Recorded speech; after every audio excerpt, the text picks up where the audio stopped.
Assalamualaikum warahmatullahi wabarakatuh. Perkenalkan, nama saya Oktanisa Diona, NPM 2170 201080. Di sini saya akan menjelaskan tentang 7 tradisi teori komunikasi.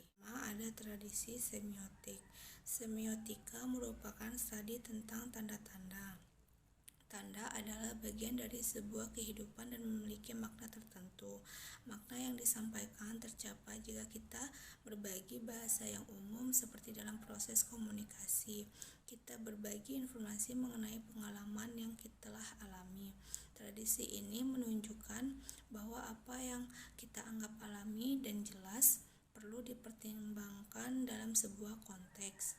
Sebagai contoh, anak-anak tertawa dan berlarian adalah tanda bermain. Sebuah cincin di jari manis tangan kiri adalah tanda pernikahan, dan orang dewasa yang menangis di rumah duka adalah tanda kesedihan. Selanjutnya, 2 tradisi retoris. Retoris adalah seni bicara praktis. Tradisi ini memperlihatkan ketertarikan individu terhadap pidato dan bagaimana cara individu berbicara di depan umum. Teori ini membantu kita untuk memahami pengaruh berbicara dan menciptakan efektivitas keahlian berbicara kita kepada publik. Selain itu, tradisi ini juga mampu memperkirakan sudut pandang seseorang yang berbeda sebelum mereka menciptakan pandangan pribadinya. Selanjutnya, 3 tradisi fenomenologis.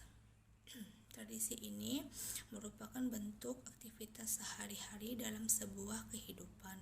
Tradisi ini ditandai dengan komunikasi berdasarkan pengalaman keberbedaan. Para fenomenologis percaya bahwa keyakinan seorang individu tidak seharusnya mempengaruhi komunikasi yang berlangsung.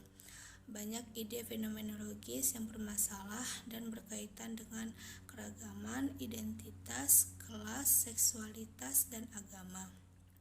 Tradisi selanjutnya, yang keempat, tradisi sibernetika. Tradisi ini mempunyai arti khusus, yaitu dapat melihat masalah kebisingan dalam sebuah proses komunikasi. Sibernetika berusaha untuk menyampaikan kompleksitas makna pesan dengan menekankan ketidakpastian umpan balik yang kita terima. Dikutip dari buku Communication Theory as a Field 1999, Robert T. Craig menyatakan bahwa penting bagi komunikator untuk melampaui perspektif pribadi, untuk melihat proses komunikasi dari luas, sudut pandang sistemik, dan tidak meminta tanggung jawab atas hasil sistemik yang tidak dapat dikendalikan individu. Tradisi ini juga memberikan pemahaman bahwa komunikasi tidak hanya mengolah informasi, tetapi juga membawa seseorang masuk ke dalam proses komunikasi dengan kemampuan yang berbeda dalam mengolah informasi. Yang kelima, tradisi sosiopsikologi. Tradisi ini menegakkan model sebab akibat. Teori dikaji dari perilaku seseorang yang dipengaruhi oleh sesuatu. Seorang psikologi di Universitas Yale, Carl Hoffland, meneliti perubahan sikap dan sejauh mana ingatan untuk mempengaruhi sikap dan keyakinan individu. Hal ini menekankan pentingnya penelitian eksperimental untuk mencoba memahami hubungan sebab akibat. Ini merupakan bukti jelas perilaku manusia yang terus menyerap banyak teori komunikasi dalam tradisi ini. Yang keenam, ada tradisi sosiokultural. Tradisi ini dapat disimpulkan sebagai interaksi kita sehari-hari dengan orang lain sangat bergantung pada yang sudah ada sebelumnya. Bersama pola budaya dan struktur sosial, tradisi sosiokultural ini mempunyai aturan dan pola interaksi yang unik. Seiring dengan orang berkomunikasi, mereka menghasilkan, memelihara, memperbaiki, dan mengubah. Dan yang terakhir, tradisi kritis. Seseorang yang peduli dengan ketidakadilan, penindasan, kekuasaan, dan dominasi linguistik akan mengidentifikasi diri mereka sebagai ahli teori kritis. Para ahli teori kritis mengatakan bahwa kita mempunyai legitimasi untuk mempertanyakan asumsi yang memandu masyarakat secara terbuka. Mereka juga berusaha untuk mengungkapkan bagaimana masyarakat mendefinisikan kebebasan, kesetaraan, dan alasan. Nah, teman-teman, itu tadi 7 tradisi teori komunikasi. Sekian dari saya. Selanjutnya, 5 model teori yang digunakan dalam menganalisa. Yang pertama ada komunikator. Komunikator merupakan unsur komunikasi yang bertindak sebagai penyampai pesan. Komunikator merupakan sumber informasi bagi komunikan, sehingga bagaimana komunikator mendeliver sebuah pesan sangat mempengaruhi keberhasilan komunikasi. Apakah komunikasi dapat menangkap dan mengerti sebuah pesan atau tidak, dan bagaimana respon yang dihasilkan komunikan sangat ditentukan oleh kemampuan komunikator dalam menyampaikan pesan. Berikut beberapa hal yang perlu dimiliki seorang komunikator agar pesan yang disampaikan dapat tersampaikan dan diterima oleh komunikan. Yang pertama, menguasai teknik bicara atau menulis untuk menyampaikan pesan. Yang kedua, memiliki pengetahuan luas mengenai pesan yang akan disampaikan. Lalu yang ketiga, memiliki kemampuan untuk menyusun isi pesan dengan baik.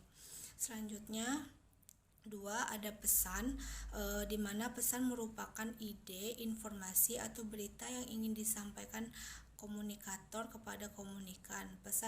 Pesan di sini bisa berupa kata-kata, tulisan, gambar, atau lainnya. Pesan mengandung materi yang ditunjukkan untuk mempengaruhi atau mengubah komunikan. Pesan sendiri terbagi dalam beberapa jenis sebagai berikut. 1, ada pesan informatif, di mana pesan yang sifatnya memberikan keterangan, fakta, atau informasi lainnya. Yang kedua, pesan persuasif, di mana pesan yang bersifat membujuk. Tujuan pesan jenis ini adalah untuk merubah sikap komunikan. Selanjutnya, pesan koersif, berkebalikan dengan pesan persuasif, di mana pesan koersif merupakan pesan yang bersifat memaksa.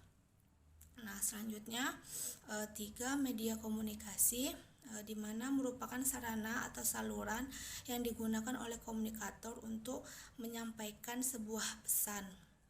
Dalam berkomunikasi, pesan akan diterima oleh panca indera manusia, baru selanjutnya diproses dalam pikirannya dan kemudian menghasilkan sebuah feedback. Pesan disampaikan dalam bentuk sebuah gambar dan suara biasanya akan lebih menarik daripada pesan yang hanya disampaikan lewat tulisan saja.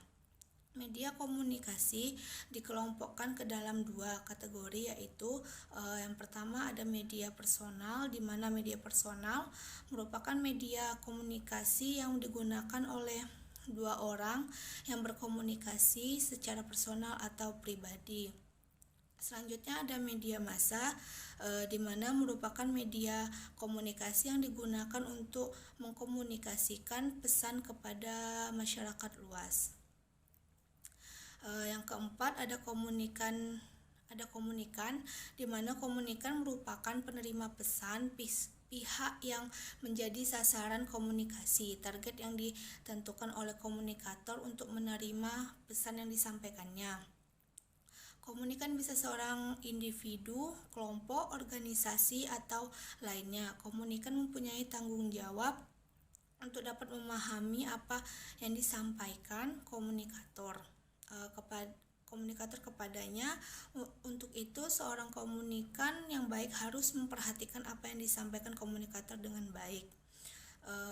Ada beberapa hal yang perlu diperhatikan dari seorang komunikan agar tujuan komunikasi dapat tercapai. Nah, yang pertama, kecakapan komunikasi. Kecakapan komunikasi di sini berkaitan dengan kecakapan komunikasi dalam membaca, mendengar, serta menangkap apa yang dibaca dan didengarnya. Selanjutnya ada sikap, di mana sikap berkaitan dengan sikap komunikan terhadap komunikator serta pesan yang disampaikannya. Lalu pengetahuan, di mana komunikan terhadap pesan yang disampaikan juga sangat mempengaruhi tingkat tingkat pemahaman komunikan terhadap pesan yang disampaikan. Lalu terakhir ada feedback. Feedback atau umpan balik atau efek merupakan respon yang diberikan komunikan untuk menanggapi pesan yang telah diterima dari komunikator.